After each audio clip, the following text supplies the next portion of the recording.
Coach, certainly a tough afternoon here for your Musketeers, but down 20 at the half and able to come back and show some of that fight there in the third quarter, but really ran into kind of a veteran team, a little more chemistry today, and it showed a little bit.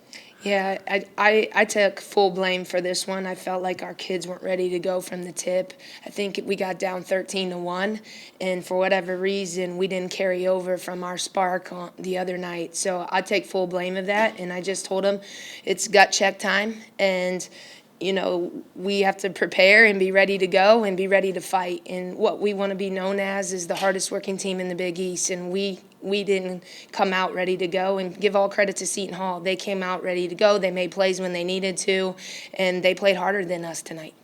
Did you feel like some of that was because of the quick turnaround, only the one day in between?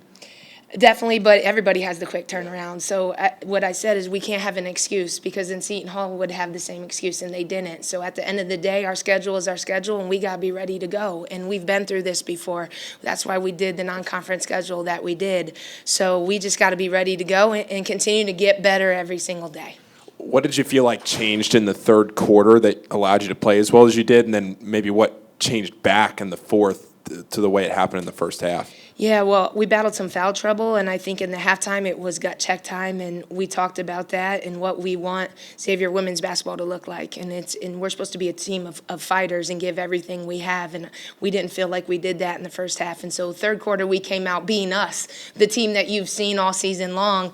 And then I think the fourth quarter we wore down. And like I said, give credit to them. They're quick, they're athletic, they got to the rim, and we just wore down in the end. Leah Dunham got the 3 early fouls. How did that affect your game this afternoon? It's tough because she's our glue, she's our leader, she's our point guard, but I thought Morgan Sharps came in and provided great energy, and she had an unbelievable game. If you look at, I know she played 30 minutes, majority of that was at the point. So I'm proud of her and what she brought to the game today. Efficient shooting day for her as well, 4 for 5 from three-point range, 4-7 overall. Yeah, I mean, she had a great game, and I think she put the work in, and she's ready to go. And Ariana Gray, another good day in a post, 22 points. And you really get a feeling for when you get down, some of the ways she can take over. She really sort of asserted herself a little bit more in the third quarter. Yeah, she's an elite level player, and you want the ball in her hands to make plays, and she did, especially in the second half. I know in the first half she battled foul trouble again, but proud of her in her growth and continuing to get better every day. Coach, Maya Jackson for Seton Hall kind of provided a huge spark for them off the bench. 25 points. Was she somebody you had circled in the scouting report, or when you look at her performance and 7 for 9 from 3, that she really had a great afternoon? She did, and yeah, we told the number one thing she does is shoot the ball. And for whatever reason, we kind of lost her several times, lost her in transition, and our game plan was to switch, an aggressive switch, but we still gave those shooters. I think we were so worried because they were doing such a great job of attacking us off the dribble that we were going to get beat, that we were still a foot off of them, and they made us pay for that, and they made those shots today.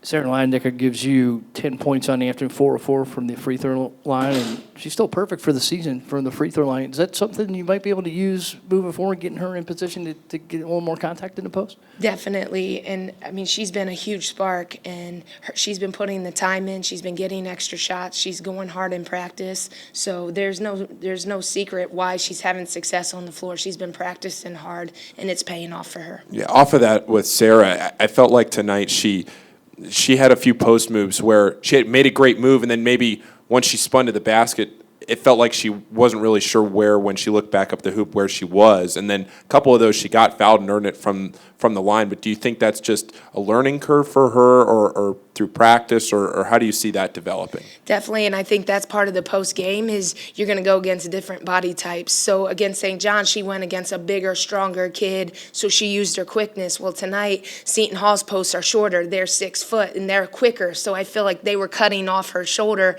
which altered her a little bit, and she didn't have the free looks that she had against St. John's. But we'll continue to work on that and have her grow, and so that she's ready the next time. A little bit of a longer rest this time, but the Butler Bulldogs await here coming up on the 4th. What do you want to work on with your team here between now and then, and what kind of message are you going to send them? Yep, get in the gym and get back to work. That's the thing I said to them. We got to get back to being who we are and continue to bring it every single day and get better and win the day. Thanks, Coach. Thank you.